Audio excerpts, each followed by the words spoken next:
মিরপুরের উইকেটের রং নিয়ে আমরা যারা আলোচনা করেছি, 5 জন স্পিনার প্রতিপক্ষ খেলিয়েছে, 50 ওভার বল করেছে, সবশেষ ম্যাচে রেকর্ড করেছে ওয়ানডে 54 বছরের ইতিহাসে বাংলাদেশকে সুপার ওভারের ম্যাচে হারিয়েছিল। সেই ম্যাচের পরে বাংলাদেশ আজকের ম্যাচে কেমন করে সেই আলোচনা, সেই চিন্তা, টসের আগে যে ধরনের ভাবনা মাথায় কাজ করছিল তাতে হতে পারে যে বাংলাদেশ হয়তো 250-এর আশপাশে একটা স্কোর করতে পারে। মনে হতে পারে যে ওপেনিং পার্টনারশিপটা এদিন যদি 50+ করতে পারে, বাকি ব্যাটাররা কিছুটা হলেও আরাম পাবেন। এন্ড অফ দ্য ডে বাংলাদেশের সেই চোখ জুড়ানো এক্সপেক্টেড ব্যাটিং আমরা দেখেছি, আমরা পেয়েছি।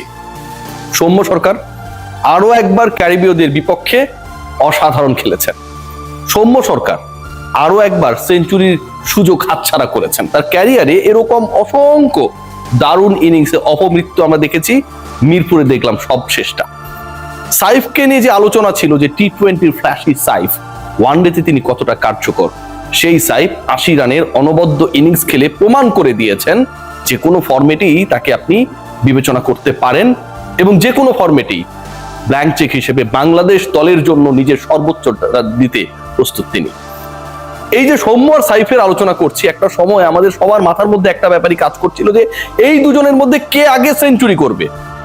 একটা সময় মাথার মধ্যে এটা কাজ করছিল যে এই দুজনের মধ্যে কে আগে 50 করবে, কার স্ট্রাইক রেট বেটার হবে। 49 বলে 50 করা সৌম্য 50 করার পথে, সাইফ তাকে ছাড়িয়ে গেলেন 44 বলে 50। 100 করার ক্ষেত্রে, ছক্কা মারার ক্ষেত্রে দুজনের সে কি প্রতিদ্বন্দ্বিতা। শেষ পর্যন্ত যখন সাইফ ফিরে গেলেন, বাংলাদেশের স্কোর 176। অনুমান করে বলুন যে সেই সময় কত ওভারে খেলা চলছিল। অনুমান করার দরকার নাই, বাংলাদেশের সে সময় 26তম ওভার রানিং।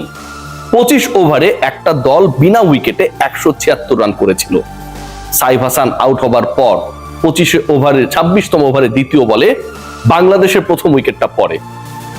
এরপর থেকে দল যেভাবে খেলেছে, এরপর থেকে বাংলাদেশ যেভাবে ভুগেছে, স্ট্রাগল করেছে, আজকের ম্যাচে বিশাল জয় নিশ্চিত করার পর, সিরিজ নিশ্চিত করার পর, র্যাঙ্কিং এ 9 আর 10-এর লড়াইয়ে আরো একবার এগিয়ে যাবার পরেও অতৃপ্তির জায়গাটা ওই ব্যাটিং নিয়ে থেকেই যাচ্ছে।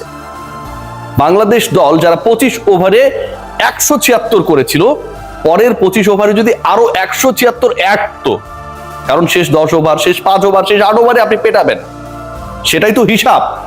পরের 25 ওভারে আপনার হাতে 10টা উইকেট রয়েছে, সেটাই তো হিসাব।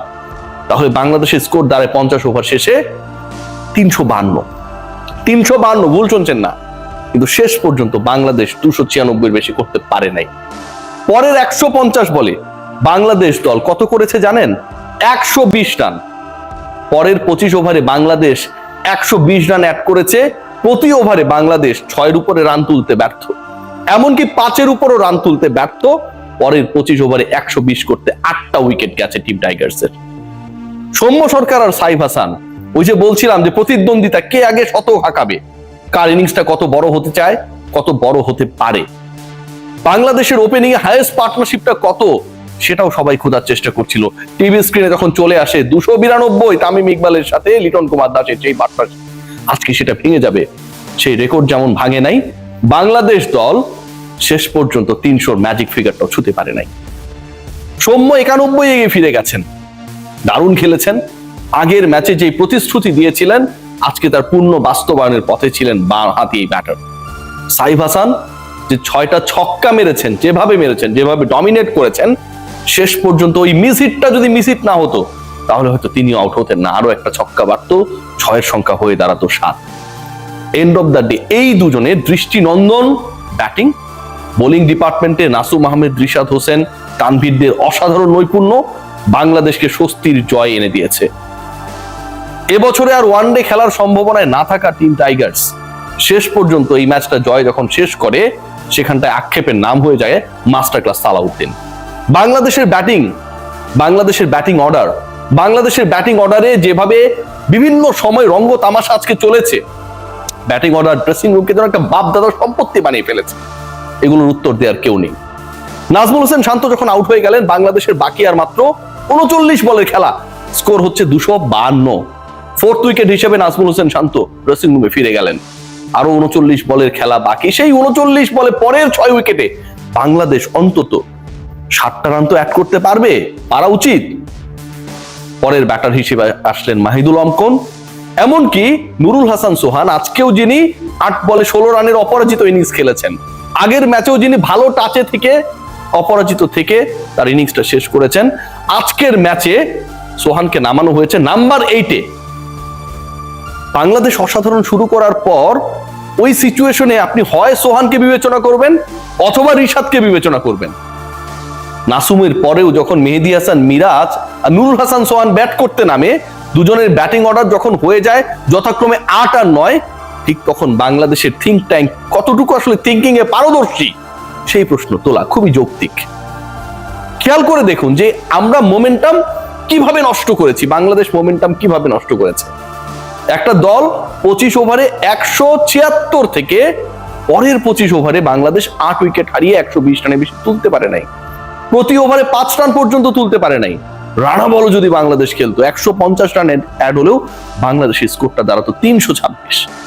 যেই দলটা স্ট্রাগল করেছে আগের 2 ম্যাচে, যেই দলের ব্যাটিং নিয়ে অনেক বেশি প্রশ্ন ছিল, সেই টিম টাইগার্স আজকে যখন 2 ওপেনারের ব্যাটে ঘুরে দাঁড়ানোর ইঙ্গিত দেয়, আগের সবকিছুই ভুল ছিল, আমরা আমাদের ফেভারিট ফরম্যাটে ফিরেছি, এটাই ওয়ানডে, এটাই সৌম্য সরকার, এটাই সাইফ হাসান, যখন এই রিথিঙ্কিং গুলো মাথার মধ্যে কাজ করা শুরু করেছে, তখন সালাউদ্দিনের মাস্টার ক্লাস, উল্টাপাল্টা ব্যাটিং অর্ডার, বিভিন্ন ব্যাটারকে বিভিন্ন জায়গায় প্রমোট করা, একটা ব্যাপার দেখিয়ে দিয়েছে, definitely we are right in wrong sense. বাংলাদেশে সেই রান চেস ডাউন করতে গিয়ে কখনোই ওয়েস্ট ইন্ডিজ আলটিমেটলি ভালো অবস্থায় ছিল না। নাসুম আহমেদ শুরু থেকে অ্যাটাক করেছেন, মেহেদী হাসান মিরাজ এই নাসুমকে দলভুক্ত করার ক্ষেত্রে যে মুন্সিয়ানার পরিচয় দিয়েছেন, আর তাকে দলে না নিয়ে স্পিনিং উইকেটে গাজী আশরাফ হোসেন লিপুরা যে বিতর্কের জন্ম দিয়েছিলেন যে নাসুম আহমেদ 16 জন 15 জনের মধ্যে নাই, সেটা যেন আরো একবার প্রমাণ করার জন্য আজকে নাসুম এই ম্যাচকে ভরসা হিসেবে বেছে নিয়েছেন। প্রথম 3 উইকেট, প্রথম 3 ক্যারিবীয় ব্যাটারের অন্তরক নাসুম আহমেদ। রিশাদ হোসেন 3 ম্যাচ খেলেছেন 10+ উইকেট, প্রথম ম্যাচে ভালো করেছেন, 6 উইকেট নিয়েছেন, ব্যাট হাতে অনবদ্য 200 স্ট্রাইক রেটে 13 বলে 26, পরের ম্যাচে আরো বিধ্বংসী ব্যাট হাতে আবারও তিনি সফল হয়েছিলেন, 3 উইকেট নিয়েছিলেন, ব্যাট হাতে 14 বলে 39 278 স্ট্রাইক রেটে সেই ইনিংসটা বাংলাদেশকে জেতাতে পারে নাই।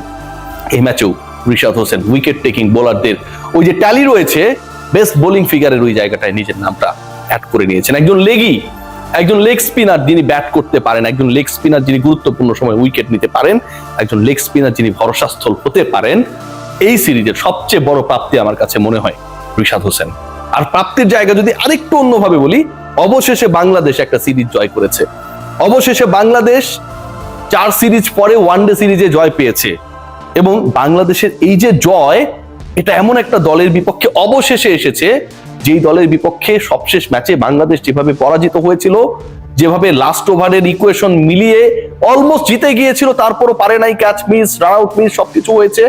সুপার ওভারে গিয়ে বাংলাদেশ যেভাবে 9 বলে 11 রান করতে পারে নাই, 3টা অবৈধ বলের সাথে 6টা বৈধ বল বাংলাদেশকে অপরচুনিটি ক্রিয়েট করে দেওয়ার ক্ষেত্রে আকিল হোসেনের আপ্রাণ চেষ্টা বাংলাদেশকে জেতাতে ব্যর্থ হয়েছিল।